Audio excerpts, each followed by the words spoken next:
విచారణ ఎదుర్కొంటున్న వారు డ్రగ్స్ కేసులో తమకు ఎలాంటి సంబంధం లేదు అని మొండికేసినట్లయితే సిట్ అధికారులు సదరు వ్యక్తులకు బ్లడ్ టెస్ట్ చేసే అవకాశం ఉందా? ఇప్పుడు ఇదే అంశం మీద అక్కడ మథనం జరుగుతోంది. ఇలాంటి పక్కా ప్రశ్నలతో అధికారులు సినీ ఫక్కీలో సినీ ప్రముఖులను తికమికకు గురి చేసే ప్రశ్నలతో ఉక్కిరిబిక్కిరి చేసే అవకాశం ఉంది. అయితే అంతే తెలివిగా వాళ్ళు సమాధానం చెప్తే క్లినికల్ ఎవిడెన్స్ కోసం బ్లడ్ శాంపిల్స్ తీసుకునే ఛాన్సెస్ ఏమైనా ఉన్నాయా? దీనికి సంబంధించి ఇప్పుడు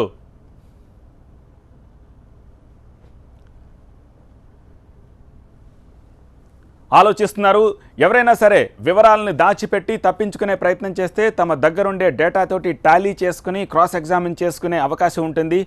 కీలక నిందితుడు కెల్విన్ కస్టడీ ద్వారా లభించిన సమాచారాన్ని, అతడి ఫోన్ కాల్ డేటాను ఇప్పటికే సమీకరించి పెట్టుకున్నారు. కాబట్టి సిట్ అధికారులు క్వశ్చన్ సందర్భంగా ఏమాత్రం పొంతనలేని సమాధానాలు చెబితే ఇరుక్కుపోయే ప్రమాదం కూడా ఉందంటున్నారు. అందుకే ఈ దఫా దర్యాప్తులో మత్తుమందు సరఫరాలో సంబంధం ఉన్నవారు మరికొంతమంది కూడా బయటకు వచ్చే అవకాశాలు ఇప్పుడు వీళ్ళిచ్చే సమాధానాలను బట్టి ఉన్నాయి. సో మొదట కెల్విన్తో పరిచయం ఎలా ఏర్పడింది? ఇంట్లోనే పార్టీలు చేసుకుంటూ ఉంటారు పూరి జగన్నాథ్. సో ఆ పార్టీలకు ఎవరెవరు హాజరయ్యేవారు? ఇలా నెలకు ఎన్నిసార్లు పార్టీలు చేసుకుని అందులో డ్రగ్స్ తీసుకుంటూ ఉంటారు? రీసెంట్గా డ్రగ్స్ కోసం కెల్విన్ దగ్గరకు ఎవరిని పంపించారు? గతంలో ఎవరెవరు డ్రగ్స్ సప్లై చేసేవారు? ఇలాంటి ప్రశ్నల్ని పూరి నుంచి సమాధానాలు రాబట్టనున్నారు అడిగి అధికారులు.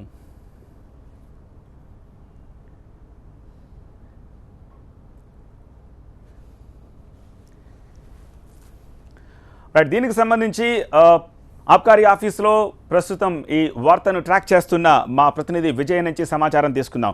విజయ్, ఒక వాదన వినిపిస్తోంది, ఒకవేళ అవసరం అనుకుంటే బ్లడ్ శాంపిల్స్ సేకరించే అవకాశం లేకపోలేదు అని.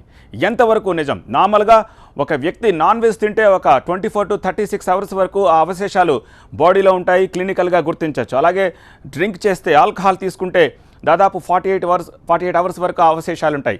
కానీ డ్రగ్స్ తీసుకున్న వాళ్ళలో ఎన్ని రోజుల అవశేషాలు బాడీలో ఉండే అవకాశం ఉంది? ఇప్పుడు బ్లడ్ శాంపిల్స్ తీసుకోవడం వల్ల నిజంగా సిట్ అధికారులకు ఏదైనా క్లూ దొరికే ఛాన్స్ ఉందా? అసలు బ్లడ్ శాంపిల్స్ తీసుకునే అవకాశం ఉందా? అంటే ప్రజెంట్గానైతే ఇన్వెస్టిగేషన్ చేస్తున్నప్పుడు ఫస్ట్ ప్రైమర్గా కొంత సమాచారాన్ని సేకరిస్తారు. ఆ తర్వాత మిగతా వ్యవహారాలకు వెళ్తారు. ఆయన డ్రగ్స్ తీసుకున్నట్టు ఒప్పుకుంటాడా లేదా, అతనికి డ్రగ్స్ అలవాటు ఉందని ఒప్పుకుంటాడా లేదా అనేది ముందుగా క్లారిటీ రావాల్సిన అవసరం ఉంది. వీళ్ళ దగ్గర ఎవిడెన్సెస్ అయితే ఉన్నాయి, కానీ ఎవిడెన్సెస్ని అతను చూపెట్టిన తర్వాత, అతను చెప్పేటువంటి సమాధానాన్ని స్టేట్మెంట్ రికార్డ్ చేసుకున్న తర్వాత కొంత ఆయన అబ్జర్వింగ్ అంతా జరుగుతుంది. ప్రస్తుతం పూరి జగన్నాథ్ని విచారణ ప్రారంభమైంది. సిట్లో ఉన్నటువంటి ఇద్దరు అధికారులు శ్రీనివాస్ ఇద్దరు కూడా విచారణ ప్రారంభించారు. 5th ఫ్లోర్లో ఉన్నటువంటి ఆ రూమ్లో విచారణ ప్రారంభమైంది. అయితే అకున్ సబర్వాల్ మాత్రం లోపలికి వెళ్ళడానికి కొంత సమయం పట్టేటువంటి అవకాశం అయితే కనిపిస్తుంది. రెండోది, ఇప్పుడు ప్రస్తుతం ఆయన విచారిస్తున్నటువంటి టీంలో కేవలం పోలీస్ అధికారులు, ఎక్సైజ్ అధికారులు మాత్రమే ఉన్నారు. ఇంకా ఎవరైనా యాడ్ చేస్తారన్నది కూడా వినిపిస్తుంది. ఒక మనిషి ఇన్వెస్టిగేషన్ చేసినటువంటి సమయంలో అతని హావభావాలు, అతను చెప్తున్నటువంటి విధానం, అతనికి సంబంధించినటువంటి అతను బిహేవ్ చేస్తున్నటువంటి తీరు, అతను నిజం చెప్తున్నా లేదా అనేది కూడా అబ్జర్వ్ చేయడం కోసం కొంతమందిని అయితే సిట్ పెట్టుకుంది. అయితే ఇంతవరకు అయితే వాళ్ళు లోపలికి వచ్చారా లేదా అన్నది కూడా కొంత తెలవాల్సి ఉంది. ఇన్వెస్టిగేషన్ అయితే ప్రారంభమైంది. తమ దగ్గర ఉన్నటువంటి సమాచారాన్ని, తమ దగ్గర ఉన్నటువంటి సాక్ష్యాలన్నింటినీ కూడా వాళ్ళతో అడిగి తెలుసుకునేటువంటి ప్రయత్నం మాత్రం సిట్ అధికారులు చేస్తున్నారు. రెండు రకాలుగా ఉన్నటువంటి ఒక రకంగా అంటే పూరి జగన్నాథ్ని విచారించడం ద్వారా మొత్తం ఇండస్ట్రీకి సంబంధించిన వ్యవహారంలో కొంత క్లారిటీ వస్తుంది. ఎంతమందికి సప్లై జరుగుతుందన్న విషయం తెలిసింది. కాబట్టి వాళ్ళంతా కూడా వీళ్ళ ఫోన్ నెంబర్లలో కావచ్చు, వీళ్ళ చాటింగ్స్లో ఇవన్నీ కూడా ఎందుకున్నారు, ఒక మనిషికి పరిచయం లేకుంటే చాటింగ్ దాకా వెళ్ళదు అనేది ఒక ఎవిడెన్స్. అది కేవలం అది టెక్నికల్ ఎవిడెన్స్, దాన్ని కొట్టిపారేసే అవకాశం ఉంటుంది ఎవరైనా. ఆ నేపథ్యంలో మరొక ఎవిడెన్స్ వాళ్ళ సెల్ ఫోన్ సిగ్నల్స్, ఇద్దరు ఒకే దగ్గర ఉన్నటువంటి ఆ యొక్క ఎవిడెన్స్, అది కూడా ఒకవేళ మ్యానిపులేట్ చేసే అవకాశం ఉంది. అది కూడా తప్పు అని చెప్పి అతను వాదిస్తే చివరకు తేలాల్సింది ఆ ఇద్దరు కలిసి ఉన్నటువంటి సీసీ కెమెరాకు సంబంధించినటువంటి విజువల్స్ కొన్ని సేకరించారు. ఇటువంటి విషయాలన్నింటిపైన కూడా సాక్ష్యాలు ఉన్నాయి. కాబట్టి ఆ సాక్ష్యాలన్నింటినీ తీసుకొని కెల్విన్ జిషాన్లతో ఉన్నటువంటి పూరి సంబంధాలను ఈరోజు ఎక్సైజ్ ఎన్ఫోర్స్మెంట్ అడిగి తెలుసుకుంటుంది. పూరి జనరల్గానే పూరి ఇంతవరకు ఏం మాట్లాడలేదు, కానీ ఇన్వెస్టిగేషన్ ఏజెన్సీ ముందు మాట్లాడతాడా లేదా అన్నది తెలియాల్సి ఉంది. ఎక్కడా కూడా ఇన్వెస్టిగేషన్కి వచ్చిన సమయంలో కొంత వెసులుబాటు ఉంటుంది, అవసరమైతే కొంచెం రిక్వెస్ట్ చేస్తారు చెప్పాలి అని. ఇక ఫైనల్ స్టేజ్కి వచ్చేసరికి ఆయన గట్టిగా అడిగే అవకాశం అయితే కనిపిస్తుంది. ఆయన నిజంగా ఇన్వెస్టిగేషన్కి ఒప్పుకుంటే చాలా ఈజీగా ఇన్వెస్టిగేషన్ అవుతుంది. ఒప్పుకోకుండా ఆయన గుమ్మనంగా ఉంటే మాత్రం మరికొంత సమయం మాత్రం తీసుకునే అవకాశం అయితే కనిపిస్తుంది. ఎక్సైజ్ ఎన్ఫోర్స్మెంట్ ట్రీట్మెంట్ అంతా కూడా వాళ్ళంతా కూడా ఎవిడెన్సెస్ బేస్గానే ఇన్వెస్టిగేషన్ అంతా కూడా చేస్తున్నారు.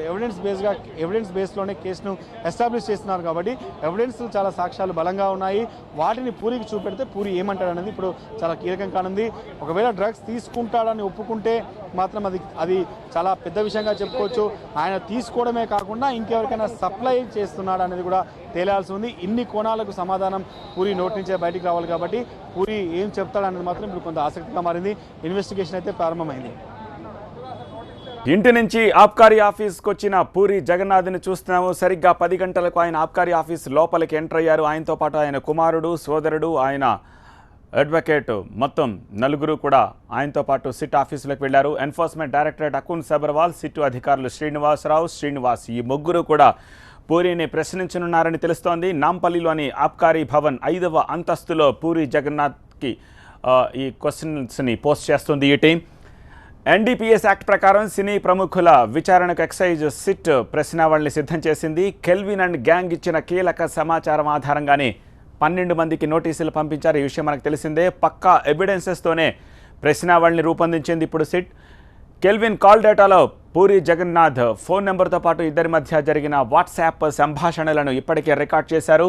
కెల్విన్కు పూరికి ఎప్పటి నుంచి పరిచయం ఉంది, ఎందుకోసం పరిచయం పెరిగింది, ఇంట్లో పార్టీలను ఏర్పాటు చేసే పూరి జగన్నాథ్ కెల్విన్ జఫాన్ల నుంచి ఏం తీసుకునేవారు, ఇప్పటికే ఓ క్లారిటీకి వచ్చేసారు సిట్ అధికారులు. సో ఇప్పుడు ఆ విషయం మీదే పూరి జగన్నాథ్ని ప్రశ్నించనున్నారు. విచారణకు హాజరు కావడానికి ఎలాంటి ఆందోళనలు అవసరం లేదని స్పష్టం చేశారు. విచారణకు హాజరయ్యే 12 మంది సినీ ప్రముఖులను వీఐపీలుగా ట్రీట్ చేస్తా ఉన్నారు. అవసరం అనుకుంటే వారు వారి అడ్వకేట్స్తో కూడా కలిసి రావచ్చని చెప్పారు.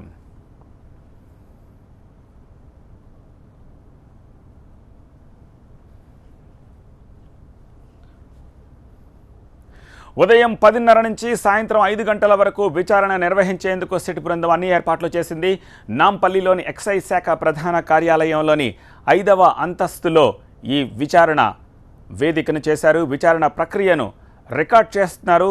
కెమెరాలు, ఆడియో రికార్డులను సిట్ ఏర్పాటు చేసింది. టాలీవుడ్ డ్రగ్స్ రాకెట్లో పూరి జగన్నాథ్ కీలక వ్యక్తిగా భావిస్తున్నారు సిట్. అందుకే ఆయనను డీప్గా గ్రిల్ చేయడానికి ఒక క్వశ్చనీర్ని రెడీ చేసుకున్నారు. కేసు విచారణను ఎదుర్కొంటున్న వారు ఇచ్చే సమాధానాలను బట్టి వారి పాత్ర కేసును విశ్లేషిస్తారనే అభిప్రాయం వ్యక్తమవుతోంది. విచారణ ఎదుర్కొంటున్న వారు డ్రగ్స్ కేసులో తమకు ఎలాంటి సంబంధం లేదు అని మొండికేసినట్లయితే సిట్ అధికారులు సదరు వ్యక్తుల బ్లడ్ శాంపిల్స్ తీసుకునే అవకాశం ఉంది అని కూడా ఒక వాదన వినిపిస్తుంది. దీని మీద స్పష్టత రావాల్సి ఉంది. ఇలాంటి అనేక అంశాల మీద పక్కా ప్రశ్నలతోటి అధికారులు సినీ ప్రముఖులను తికమక్కకు గురి చేసే ప్రశ్నలతో ఉక్కిరిబిక్కిరి చేసే ఛాన్స్ ఉంది. విచారణ సందర్భంగా ఎవరైనా సరే వివరాలని దాచిపెట్టి తప్పించుకునే ప్రయత్నం చేస్తే తమ దగ్గరుండే డేటాతోటి వాటిని టాలీ చేసుకుని క్రాస్ ఎగ్జామిన్ చేసే అవకాశం కూడా ఉంది. కీలక నిందితుడు కెల్విన్ కస్టడీ ద్వారా లభించిన సమాచారాన్ని, అతడి ఫోన్ కాల్ డేటాను ఇప్పటికే సమీకరించి పెట్టుకున్నారు సిట్టు అధికారులు. క్వశ్చనింగ్ సందర్భంగా ఏమాత్రం పొంతనలేని సమాధానాలు చెబితే మరింత ఇరుక్కుపోయే ప్రమాదం కూడా ఉందంటున్నారు. అందుకే ఈ దఫా దర్యాప్తులో మత్తుమందు సరఫరాలో సంబంధం ఉన్నవారు మరికొంతమంది కూడా బయటకొచ్చే అవకాశాలు కనిపిస్తున్నాయి. మొదట కెల్విన్తో పరిచయం ఎలా ఏర్పడింది, ఇంట్లో చేసుకునే పార్టీలకు ఎవరెవరు హాజరయ్యేవారు, నెలకు ఎన్నిసార్లు డ్రగ్స్ తీసుకుంటారు, రీసెంట్గా డ్రగ్స్ కోసం కెల్విన్ దగ్గరకు ఎవరిని పంపించారు, గతంలో ఎవరెవరు డ్రగ్స్ సప్లై చేసేవారు వంటి ప్రశ్నలకు పూరి నుంచి సమాధానాల్ని రాబట్టనున్నారు అధికారులు. సో డైరెక్టర్ అకున్ సబర్వాల్ ఆఫీస్కి వస్తూ ఉన్న దృశ్యాల్ని, అలాగే కమిషనర్ చంద్రవదన్ ఆఫీస్కి వస్తూ ఉన్న దృశ్యాల్ని చూసాము. పూరి జగన్నాథ్ ఆయనతో పాటు ఆయన కుమారుడు, సోదరుడు, ఆయన అడ్వకేట్తో పాటు ఆఫీస్కి వచ్చిన దృశ్యాలని చూస్తున్నాము. సో ఈ ఉదయం 10 గంటల నుంచి హై డ్రామా నడుస్తోంది. సో ఏం జరుగుతుంది అనే విషయం మీద అక్కడ అంతా ఉత్కంఠ నెలకొంది. ఎంటైర్ టాలీవుడ్ అంతా కూడా ఇప్పుడు ఈ విషయం మీద టీవీలకు అతుక్కుపోయే ఛాన్స్ ఉంది. అలాగే జంట నగరాలు మొత్తం కూడా దీని మీద ఎక్కువగా కాన్సన్ట్రేట్ చేసే ఛాన్స్ ఉంది. తెలుగు రాష్ట్రాలు మొత్తం మీద దేశవ్యాప్తంగా, ప్రపంచవ్యాప్తంగా కూడా ఒక హై టెన్షన్ వాతావరణం నెలకొన్న పరిస్థితి. తెలుగు సినిమా ఇండస్ట్రీలో ఏం జరుగుతుంది అన్నది తెలిసే అవకాశం మరికొద్దిసేపట్లోనే ఉంది. సో డ్రగ్స్కు సంబంధించి పూరి జగన్నాథ్ ఎలాంటి కన్ఫెషన్ స్టేట్మెంట్, డినయింగ్ స్టేట్మెంట్స్ ఇస్తారు, ఎలాంటి సమాధానాలు సిట్ అధికారులకు ఆయన తెలియజేసే అవకాశం ఉందనే విషయాల మీద స్పష్టత రావాల్సి ఉంది. సరికొత్తగా లేటెస్ట్గా మరో విషయం కూడా తెలుస్తోంది. కేవలం అకున్ సబర్వాల్, సిట్ ఇన్స్పెక్టర్ శ్రీనివాస్ ఈ ముగ్గురే కాకుండా మరికొంతమందిని కూడా సిట్ ముందుగానే తమ ఆఫీసుకు పిలిపించుకొని ఈ ఎంక్వైరీని ఓ కన్నేసి ఉంచమని చెప్పినట్టుగా సమాచారం అందుతోంది. ఆ ఎంక్వైరీలో భాగంగా అక్కడికి వచ్చే అధికారుల గురించి వింటే మీరు విస్తుపోతారు.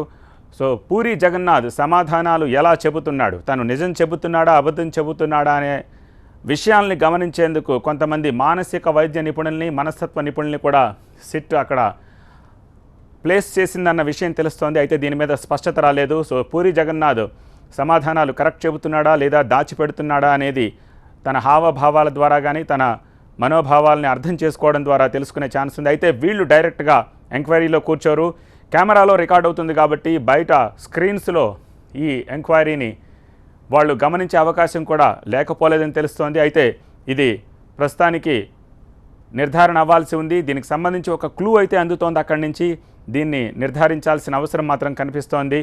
సో ఎంత పకడ్బందీగా సిట్ ఈ ప్రశ్నావళిని సంధించనుందో దీన్ని బట్టి చూస్తే మనకు అర్థమవుతోంది.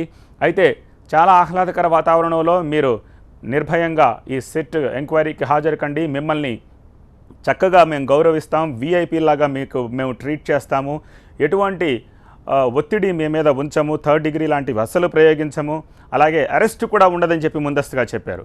సో ఇంత భరోసా ఇచ్చారు కాబట్టే సిట్ ముందు హాజరు కావడానికి బహుశా ఈ 12 మందికి ఎటువంటి ఇబ్బంది ఉండకపోవచ్చు. అయితే ఇవాళ పూరి జగన్నాథ్ హాజరైనట్టుగా మిగిలిన అంతా కూడా వస్తారా అనేది ఒక మీమాంసగా కనిపిస్తోంది. ముమైత్ ఖాన్ బిగ్ బాస్ షోలో ఉంది, ఆ షో విడిచి తను రావడానికి అవకాశాలు ఎంతవరకు ఉన్నాయనే విషయాలు తెలియాల్సి ఉంది. మిగిలిన వారు రావడానికి పెద్దగా ఇబ్బంది ఉండకపోవచ్చు. పూరి జగన్నాథ్ స్టార్టింగ్లోనే వచ్చారు కాబట్టి మిగిలిన వారు అందరూ కూడా యాజ్ పర్ షెడ్యూల్లో ఈ ఎంక్వైరీకి హాజరయ్యే అవకాశాలే ఎక్కువగా కనిపిస్తున్నాయి.